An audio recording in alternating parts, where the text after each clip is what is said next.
Hi, good afternoon. I'm Mike Cheetham from Hotpack. We're the largest food packaging manufacturer in the Middle East. We've got 16 live factories with another 4 underway, bringing us up to 20. And we pride ourselves on technology. We try to buy the very best machines. Most of them are hopefully Industry 4.0 ready. And we've been through the process now of ITTI assessment, working very closely with Maxbyte from the start of it. So let me explain where we are and what we've learned. This is one of our factories. Again, 96% of our products are sustainable. Our founding owners there, we've been in the country, we started here in 29 years ago, 1995. So we looked at we had the ITTI assessment, and we had the gap analysis. Now, in one of our factories, we scored the second highest mark at the time. Behind Unilever, we got 69%. But that meant that we had a 31% gap. And we don't like gaps. So we sat down, and we looked at the differences, and we agreed to bring in a partner to try and close that gap. Ideally, we'd like to be 100%, but some of it's not practical. So these were the areas that we quickly identified were important for our company. Yeah, we had very poor KPIs. The data was manual, and we didn't have any means to analyze it properly. We didn't have real-time visibility. The dream of our MD is to sit in his office, to have a single computer with a touch screen, and be able to drill down into all of our 20 factories, into every machine, into every operator, every downtime. Why is it down? Is it machine changeover? Is it a fault? Is it something that could have been prevented? Is it a particular operator that keeps damaging the machines? This was our dream. And so we could be reactive to these kind of events that we had not foreseen before. Our systems were isolated. Each factory, each machine was totally unconnected. So we had the advanced technologies, but they were not connected. And likewise, our labor force was not skilled in these kind of technologies. So we identified a need for upskilling our workforce. These were some of the stages that we looked at. Number one, you can see, is to discover what the problems are and identify the gap, which we did with the Ministry of Industry. The first stage for this, by the way, is to simply contact the Ministry of Industry and hopefully select Maxbyte as your assessor. It's very unintrusive. You'll find it very friendly, very educational, and they will come into the company and go through all aspects of it and give you a report at the end of it with a grade. If you get a really good grade, as I saw earlier on the slides, you'll get up to 5 or more golden visas. We've got 7 golden visas this year from just the assessment. Okay, then once you've identified the areas, we need to go into the pilot phase. Once the pilot phase is working, the key thing at this is to have good data. If you don't have a good partner, you don't have good planning, you end up with bad data, it's useless. Because after you've got the good data, you can then start to have the reports, the central control systems, and then the final stage of Industry 4.0 is to bring in artificial intelligence. We're not there yet. So you have to let the systems run the business as much as you can. So once the scale-up is in place, then obviously you roll it out globally. Our MD should be able to sit in his office and drill down into our US, our Malaysia, our India, UK factories, right down to machines, right down to individual operators, raw materials, wastage. So these are the stages, again, that we looked at here in our profile with the latencies of delays in reacting to things and unplanned events, as you can see on the right-hand side here. This is where we felt that we could tackle and make good savings. Because we're not spending money for no reason. There has to be an ROI in this. And these kind of reactions are the areas we felt were most profitable. So there it is, Discovery Roadmap. Yeah, assess the Industry 4.0. We got one of the highest scores. We identified the gaps.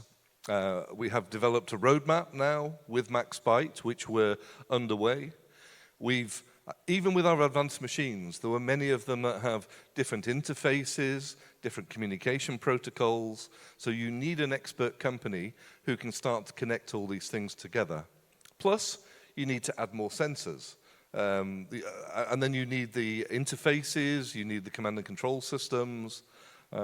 So we've been very happy with things so far.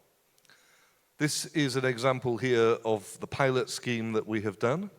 So we have a completely closed loop system.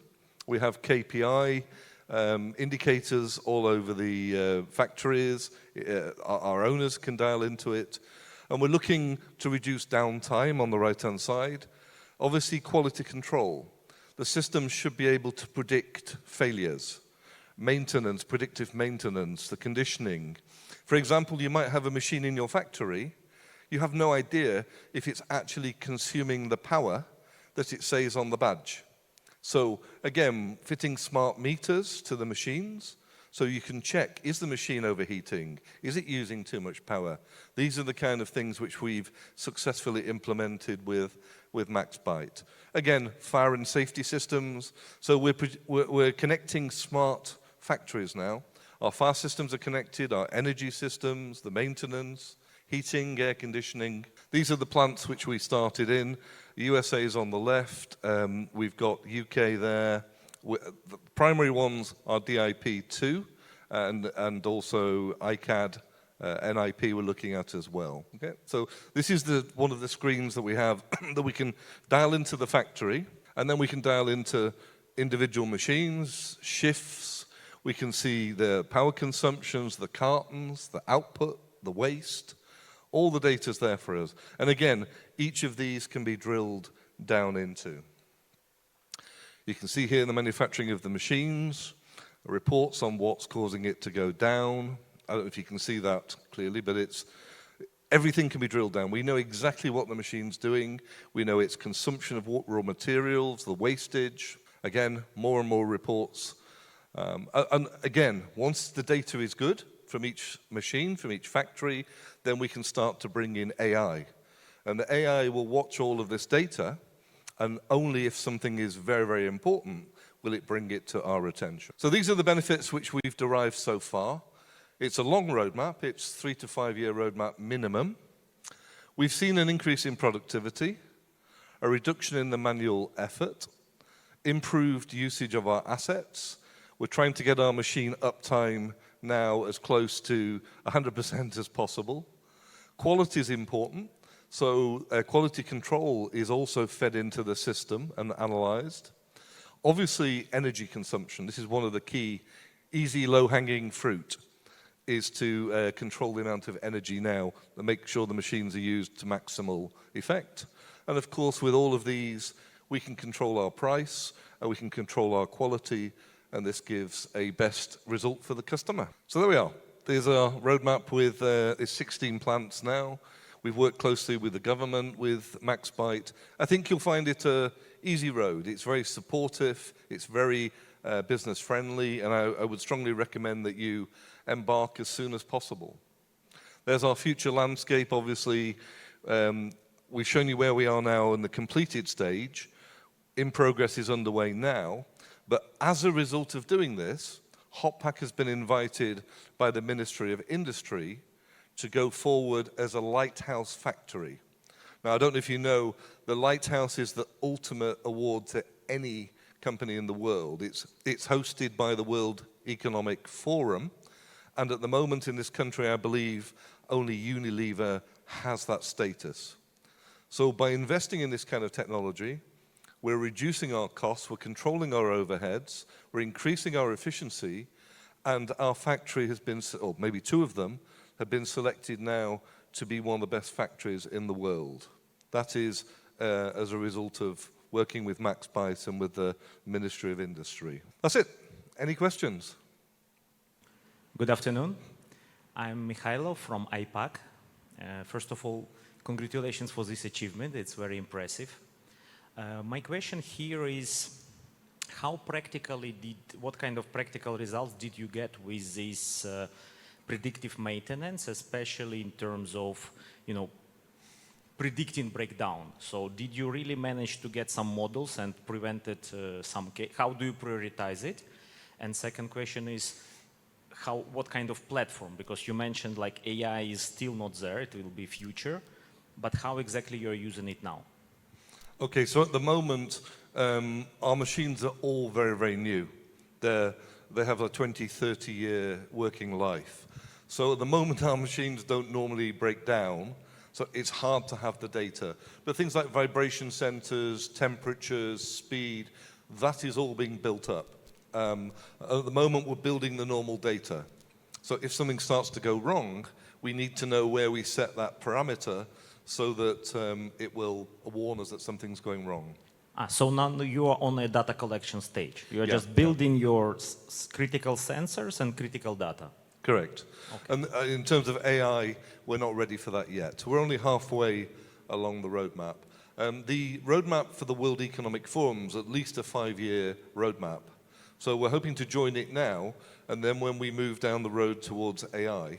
I mean, if you think about AI, there's some parts of it that will never work. Nobody can negotiate buying plastic prices as good as our managing director. Yeah? No AI system's going to do that and dial into SABIC or dial into Baruch to negotiate pricing. There are some things that the humans will have to do.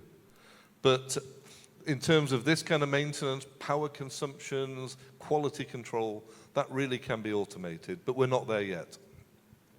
Thank you.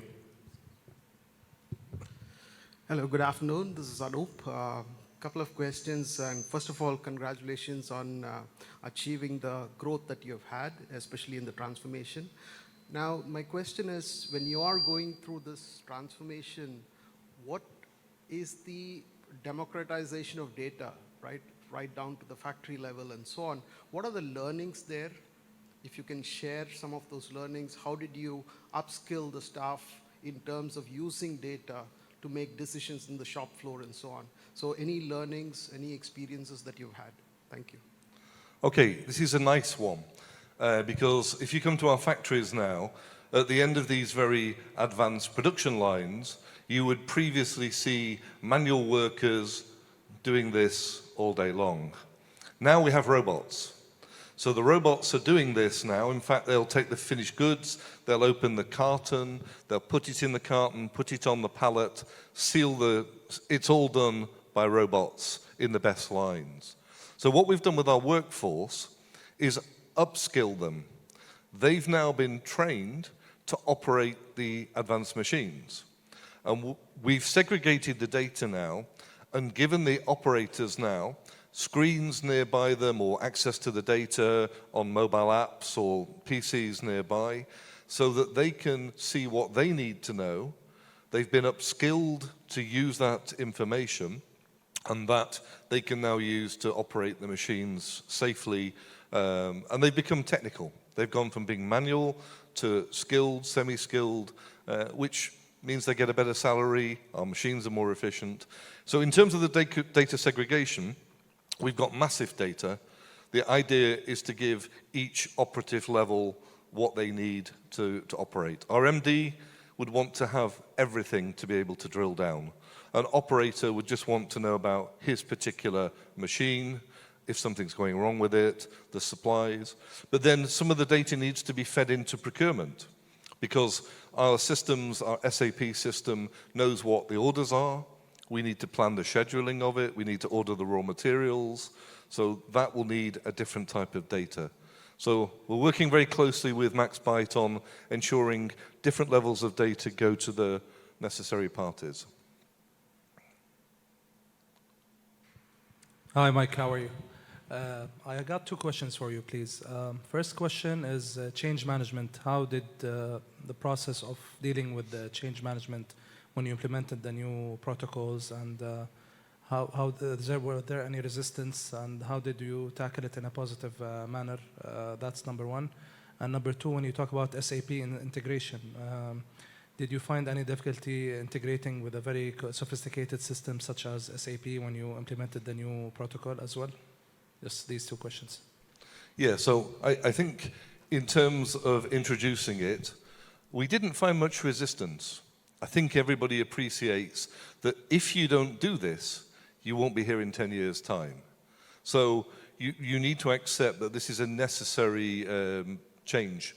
And the change management was minimal. I think people like technology. What they're fearful of is that they'll lose their job. So the key phrase is upskilling. You need to introduce it by telling your workforce that they're going to have these tremendous tools, their job's going to become more exciting, less manual. We've had no problems with that whatsoever. All the way through the hierarchy of the company, we've had a very positive reception for it. In terms of the implementation and the safety, again, it's been done smoothly. The machines are very capable. The best sensors have been fitted. And the operators feel that the machines are more safe now because previously it had all this intelligence, but it wasn't connected. They know now that the line manager's watching the information, the MD's watching the information, the machine itself will watch the information. So we feel that our factories are a lot safer now. Again, if we had a short inside the machine, the smart meters would pick up that the machine was something wrong with it. And maybe there was an over voltage or something like that. That would be picked up now in our system. So I think safety is enhanced.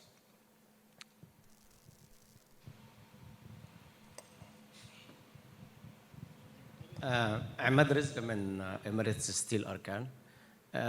First of all, congratulations for your successful project, and also based on your slides, I see a lot of cost achievement or cost saving, especially in operational side. But what I am wondering to know, what is the impact happen to your selling price? Any advantage to the end user, or you increased it, or what's happening? No, we've not increased our prices as a result of this. There are grants available. It is an expense, but we think that in the long term, the ROI will reduce the cost of our materials. Maybe we can pass it on to our customers. But at the moment, we haven't had the full ROI back. But we think within the 5 years, we'll be into a negative point. We'll be saving money by a long way. So we analyzed different sectors, and some we found were like 5%, 10%, 15% savings, 20%. So we hope that on average in the areas where we're implementing, we will save maybe 10% overall. But we're not there yet. At the moment, we're in the spending phase.